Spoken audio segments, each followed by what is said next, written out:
palace gates had never felt so quiet. Princess Anai pressed her forehead against the cool window glass, watching the gardens turn silver under the evening light. She was 23 years old. She had everything: a title, a palace, a wardrobe that could fill 10 rooms. Yet she felt completely trapped. "You cannot go into the East Gardens alone," her mother had said that morning. "It is not safe." Ania had asked why. The queen wouldn't answer. This was how it always went in the palace. Whispered conversations that stopped the moment she entered a room. Worried glances exchanged between guards. A mysterious unease that no one would explain below her window. The royal grounds stretched out in perfect manicured rows. But beyond the palace walls lay the village. Beyond the village lay the forest. And somewhere in that forest lived a woman named Camilla, who had sent a message to the palace. 3 weeks ago, the message had been brief and terrifying. "Give me what is owed, or there will be a price." No one knew what she meant by what is owed. No one knew what price she intended to collect. Commander Victor, the head of the royal guard, had increased security immediately. More guards at every corridor. Soldiers on the walls at night. Annie was forbidden from traveling beyond the palace grounds without an escort of at least 4 armed men. She was forbidden from riding her horse in the grounds after sunset. She was forbidden from so many things, none of which anyone would explain. Victor was a man of 50 years. He had silver threading through his dark beard and eyes that seemed to hold the weight of 1,000 secrets. He moved through the palace with quiet authority, and everyone respected him. Everyone obeyed him. Even the queen asked for his counsel now. He had tried to protect Eni in his way. But he, too, kept his silence about Camilla. That evening, as twilight painted the sky in shades of purple and gold, and he made a decision. She was tired of not knowing. She was tired of being treated like a child who couldn't understand the world. She pulled on a simple dark dress-nothing that would draw attention. Waited until the changing of the guard at 10 o'clock. She had watched the patterns for weeks. During the changing of the guard, there were exactly 4 minutes when the east wall had minimal eyes on it.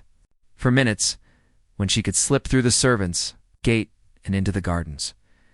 Her heart thundered as she moved through the palace corridors, keeping to the shadows. No one stopped her. She reached the east gate and pushed it open. The night air hit her face, cool and free. She didn't know where she was going. She only knew she couldn't stay locked away any longer. She walked into the gardens, then beyond them, toward the trees that marked the boundary of the palace grounds. She had no idea what she would find. She had no idea that her decision would change everything, and she had no idea that someone was watching her. Someone who had been waiting for exactly this moment. If you feel drawn to stories that reveal the truth behind palace walls and the lengths people go to protect those they love, make sure to subscribe. Trust me, what happens next will leave you stunned. Eni walked deeper into the darkness, unaware that danger was waiting. But she was also unaware that her protector was already moving, watching from the shadows, ready to risk everything for her safety. Commander Victor was in his quarters reviewing the night watch schedule when he felt that small disturbance in the air that comes only from experience and instinct. In 30 years of military service, he had learned to read silence the way. Sailors read waves. Something was wrong. He stood immediately and walked to his window. The palace grounds were visible from his chamber, bathed in moonlight. At first, nothing seemed amiss. But then, their movement near the east gate. A figure in dark clothing, moving with purpose toward the tree line. No guards followed. No escort, no light. Victor's stomach dropped. He knew who it was before his mind even finished the thought. He moved faster than a man his age should have been able to move. Down the stone stairs. Through the corridor. Out into the night. He didn't take time to gather more guards. He didn't send messages. There wasn't time. Instinct screamed that every second mattered. By the time he reached the gate, Ani was already halfway into the forest. "All, Your Highness," he called out, his voice cutting through the darkness like a blade. Eni froze. She turned, and even in the moonlight, he could see the mixture of guilt and defiance in her expression. "I'm going to find answers, Commander. I'm done waiting for someone to tell me what I'm allowed to know." Victor reached her in 8 long strides. "If you knew what I know, You would not take another step into that forest. Then tell me what everyone is hiding, not here, not now. We need to return. But before he could finish, a sound cut through the night. A howl. Not from a normal wolf. Something deeper. Something wrong. Victor heard it too. He immediately moved between Unnie and the sound, his hand dropping to the sword at his side. Step behind me now. The forest around them seemed to pulse with a sudden, terrible energy. More sounds emerged from the darkness. Not one animal. Many. And they were drawing closer. From the black wall of trees they came. Dogs. 6 of them. Massive, scarred creatures that looked more like beasts from a nightmare than animals meant to live in a palace village. Their eyes glowed in the darkness. Their teeth were bared. And they moved with a terrible, coordinated purpose. And I run, Victor commanded, drawing his sword. I won't leave you run, now, the first dog lunged. Victor met it with steel, and the creature yelped and twisted away. But the others kept coming. They were trained fighters, moving with the deadly precision of animals that had been conditioned for battle. One went for his legs, another for his sword arm. They were trying to overwhelm him through sheer number and coordination. Victor was skilled. His blade sang through the air, and one dog fell. But there were still 5. And they kept coming. He heard Unease scream from behind him. No, stop. Run, he roared, barely holding them back. Blood his blood. The dog's blood sprayed across the forest ground. A fang sank into his shoulder, and pain exploded through him. He drove his elbow back, and the dog released him, snarling. This wasn't a natural attack. This was calculated. This was revenge. And then, through the chaos, through the snarling and the blood and the desperate fight, he understood. Camilla's sons, the ones no one spoke of. The ones who had been exiled from the kingdom 15 years ago for crimes the royal family had buried. They had been training these animals, planning this attack, waiting for the princess to make exactly this mistake. Your Highness, toward the gate, Victor shouted, taking a calculated risk. He turned and ran, pressing Annie ahead of him. The dogs pursued. But Victor's experience, his determination, his sheer will to protect Hurt was enough. Barely.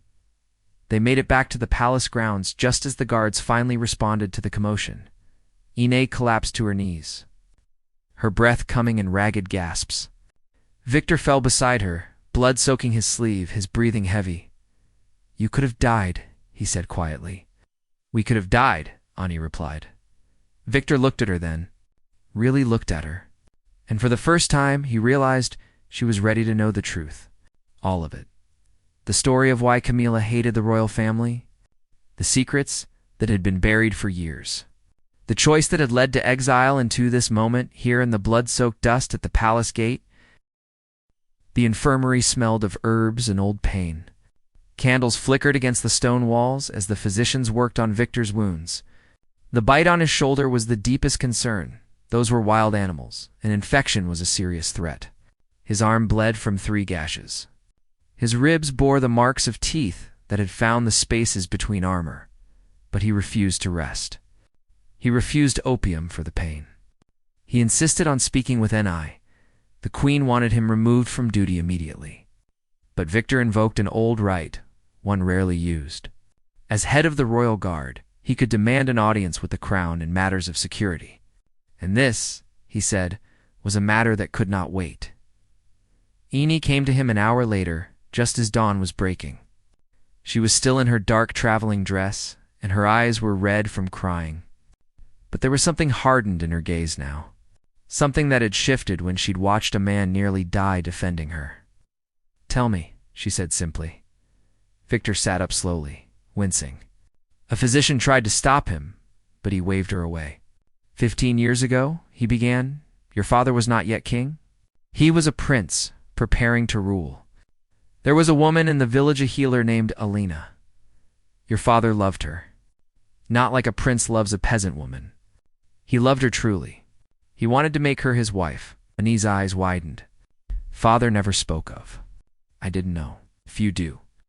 Your grandmother, the former queen, forbade it. She said it was impossible. A prince cannot marry a peasant. She forced her father to accept an arranged marriage instead. To your mother, Annie's mind reeled. Her parents' union was not a love match, this had always been obvious, but she had never known why. Your father tried to leave the kingdom, Victor continued. He planned to run away with Alina. He asked me to help him. I was younger then, and I believed in his right to choose his own happiness. I helped them prepare to escape. Victor paused, pain flickering across his face. Not just from his wounds. But the queen found out. She had Alina arrested. She accused her of witchcraft and treason. It was a false accusation, but power often doesn't require truth. Alina was brought before the court, and your father was forced to watch. Forced to make a choice, admit his love and be disowned, or deny it and let her burn. No, Ina whispered. He denied it, Victor said quietly. Your father was weak that day. He was afraid of losing his future, his crown, his status. He stood before the court and said he had never cared for her at all, that she had fabricated the relationship. Victor's eyes met Annie's, and in them was the reflection of a guilt he had carried for 15 years. Alina was executed, but not before she gave birth to a son. Camilla, Elena's sister, barely escaped with the child. That boy grew into a man filled with hatred. Camilla raised him and his brother to hate your family, to hate the king, to wait for vengeance. Anna felt the weight of this history crash down on her. Her father had let an innocent woman die. He had abandoned his own true love. All for a crown and a kingdom. Camilla and her sons. They want revenge for Alina. Yes, and they believe you are the key to that revenge. They believe your father should feel what they have felt, lost, grief, the pain of an injustice that can never be repaired. Nice. Does father know they're still alive? That they've returned? Yes. That is why the security has been increased. That is why you were forbidden from leaving the palace. But the queen, your mother, she insisted we not tell you. She said knowing would only frighten you. So instead, I walked straight into danger. Eni said bitterly. Yes. They sat in silence for a long moment. The morning light grew stronger, casting long shadows across the infirmary floor. What happens now? Eni asked. Do they attack again? Can we capture them? Victor shook his head. They are careful. They hide in the forest beyond our borders. Our soldiers cannot pursue there without permission from the neighboring territories. And the dogs. Those were trained weapons. If we try to simply arrest them, they will claim they were only hunting. We have no proof of intentional attack, so we're trapped, Aina said. We can't stop them, and they won't stop trying until they've taken what they believe is owed. There may be another way, Victor said slowly. But it would require courage. Not the kind shown by a sword, but the kind shown by the heart. Nee looked at him. What way? Truth. Your father must face what he has done. He must offer not vengeance, but justice. He must acknowledge Alina and her sacrifice. He must give Camilla what she truly wants for her sister to be remembered. For the injustice to be recognized, would that be enough? Victor was quiet for a long time. I don't know. Grief makes people do terrible things, but it is the only path that doesn't lead to more blood. The king's throne room fell silent when Annie spoke the words aloud. She had not asked permission. She had gone directly to her father with Victor at her side, despite his injuries, and told him everything. The king's face had gone white. His hands had gripped the arms of his throne so tightly that his knuckles bled from the pressure. That was a lifetime ago, he said finally, his voice hollow. Lena's still dead, Eni replied. She was not cruel in saying it, but she did not soften it either. Her sister is still grieving, and they are still coming for us because you never acknowledged what you took from them. The queen tried to interrupt, tried to redirect the conversation to strategy and defense, but the king raised his hand. For the first time in 15 years, he would face the choice he had tried to bury in the past. What do you propose? He asked Anai. Over the next 3 days, a plan took shape. It was risky. The queen opposed it vehemently. The Council of Advisors argued that it was beneath the dignity of the crown. But the king, faced with the weight of his own guilt and the reality that his daughter had nearly died because of his cowardice, agreed. A messenger was sent into the forest bearing a white flag. The message was simple. The king requested a meeting with Camilla, not as enemies. As people who had both loved Alina, Camilla could have refused. She could have seen it as a trick. But curiosity and, perhaps a hidden hope that had never died, made her agree to meet on neutral ground. The location chosen was a clearing at the forest's edge, visible from the palace walls so that guards could respond if danger emerged. Victor arranged the security, placing archers on the walls, soldiers hidden in the trees. But the king would go unarmed. He would go as a man seeking peace, not as a monarch surrounded by power. On the morning of the meeting, Victor removed the bandages from his shoulder. The wound was raw, the stitches barely holding. The physicians argued that he was not fit for duty. Victor ignored them and dressed in his formal guard's uniform anyway. He would be at the king's side if Camilla came with violence. The clearing was cold and gray when they arrived. The king stood alone while Victor remained just beyond the tree line, where he could move quickly if needed. They waited. Minutes stretched like hours then. She emerged from the forest. Camilla was a woman in her late 40s, her face weathered by years of loss and anger. Her eyes held the intensity of someone who had lived for vengeance. Behind her came her two sonsmen, in their 20s with the same hard expression, same burning gaze as their mother. The king took a step toward her. Victor tensed, ready to spring. "Camilla," the king said, and his voice carried genuine anguish. "I have carried the weight of what I did for 15 years. Every day I have thought of Alina. Every day I have hated the man I was." "Words," Camilla spat. "Words are easy." "You're right," the king replied. "Which is why I am offering you something beyond words." He turned to Victor and nodded. The commander emerged from the shadows, carrying a heavy document sealed with the royal sigil. "I am declaring Alina a martyr of the kingdom," the king said. "Her execution was unjust. It was a crime. I am officially pardoning her and dedicating the largest monument the kingdom has ever built to her memory.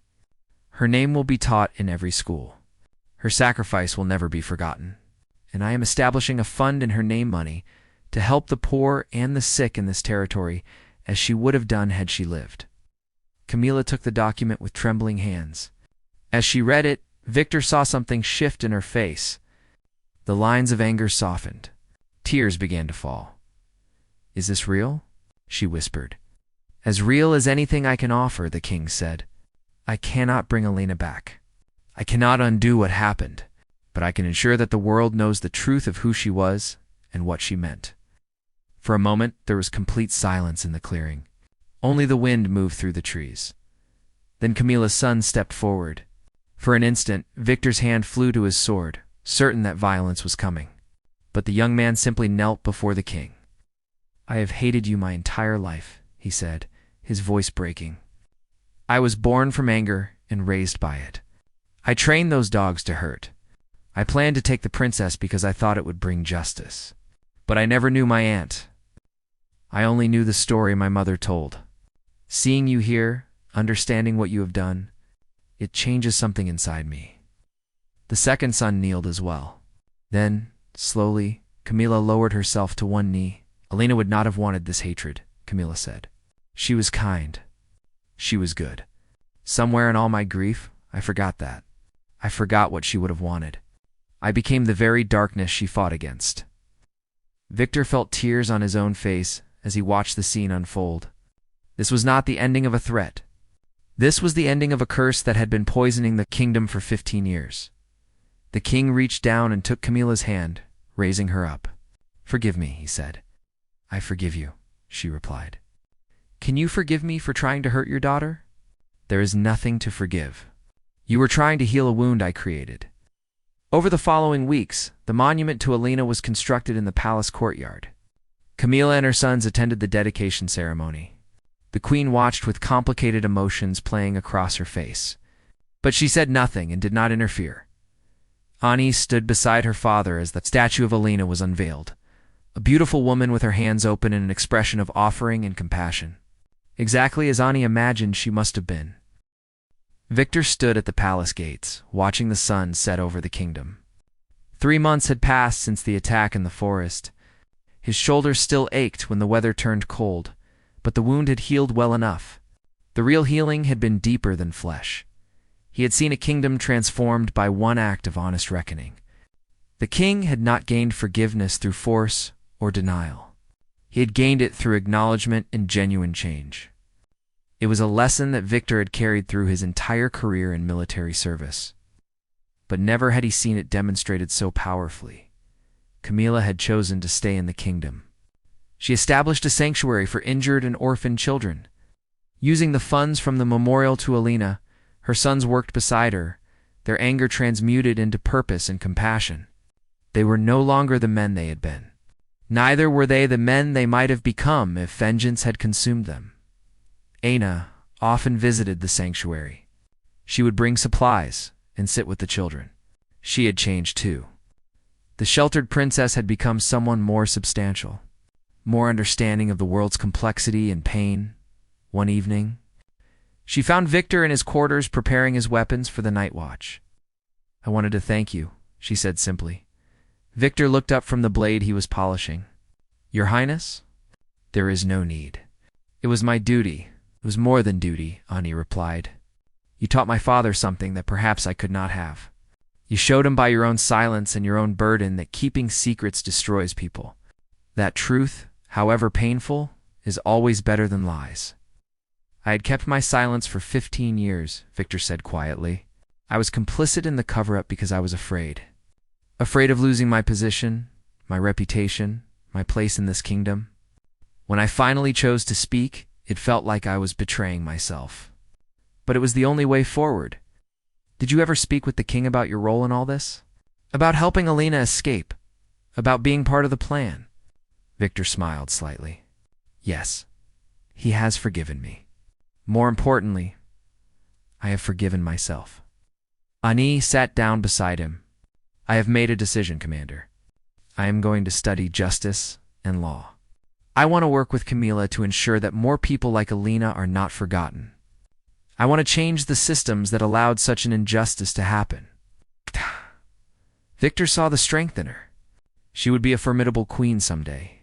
Not because of her crown or her title, but because she had learned to see beyond the palace walls. "Alina would have been proud of you," he said. "Because of you." "Elena's legacy can inspire others," Aina replied. "That is the gift you have given not just to my family, but to the entire kingdom." After she left, Victor returned to his blade. But his hands were steady now, in a way they had not been in years. The ghosts that had haunted him, the ghosts of secrets and silence, seemed to have finally released him. The following morning, Camilla came to the palace. She had a request. She wanted Victor to help her establish a training program for children in the sanctuary. She wanted to teach them to work with animals, to understand the creatures that had been weaponized against them. She wanted to transform violence into care. Victor agreed without hesitation.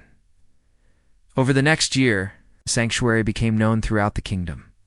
Children who would have been forgotten instead found purpose and healing, and many of them learned to work with animals, training guard dogs for protection rather than for harm, learning to understand the creatures that had once been their enemies. In the evenings, Victor would go to the sanctuary and work alongside Camilla. They never became close friends. There was too much history, too much pain between them. But they developed a profound respect for each other. One day, one of the boys in the program, a child no more than 10 years old, asked Victor why he worked so hard to help people. He did not know. Victor thought of the forest clearing. He thought of Alina, who had never had the chance to help anyone at all. He thought of all the years he had carried silence like a stone, because he said, "The smallest acts of kindness can change everything. And the longest shadows are cast by secrets we keep. I learned that lesson the hard way." The boy nodded, not fully understanding, but sensing the truth in Victor's words anyway. As Victor walked home that evening, he realized that he had finally found something he had been seeking his entire life, a sense of purpose that went beyond duty. He had risked everything to protect a princess from dogs trained in malice. But in doing so, He had helped protect an entire kingdom from the poison of unexamined guilt and buried truth. The palace walls still stood. The kingdom still thrived. But what had changed was not the structure of power. What had changed was the structure of the hearts that held that power. And that, Victor understood, was the only change that truly mattered. 5 years later, Princess Ani stood in the courtyard where Elena's statue had been placed. The monument had become the heart of the kingdom. People came from distant territories to see it, to hear the story of a woman who had loved truly and paid the ultimate price. But more importantly, they came to understand that their own histories, their own buried truths, did not have to define them forever. The sanctuary had grown into a school. Camilla served as its director, and her sons had become respected teachers. The program to rehabilitate and retrain animals had expanded beyond dogs to horses. Birds and creatures once thought dangerous. They had become symbols of transformation, proof that violence could be unmade, that purpose could be found in redemption. Victor stood at Uneasy's side. His hair now completely silver, his face lined with the years and the weight of his responsibilities. But there was peace in his expression. The old tension had finally released him. "I received a letter from the Southern Territories," Ines told him. "They want to study our model of justice and reconciliation. They have their own buried truths, their own families torn apart by revenge." "And what did you tell them?" Victor asked. "I told them the truth," Ani replied. "That it begins when someone is brave enough to face what has been hidden. That healing is possible when people choose to see each other's humanity instead of each other's pain." They stood together in silence, watching the light play across Elena's stone face. In the sanctuary gardens beyond the courtyard, children were learning.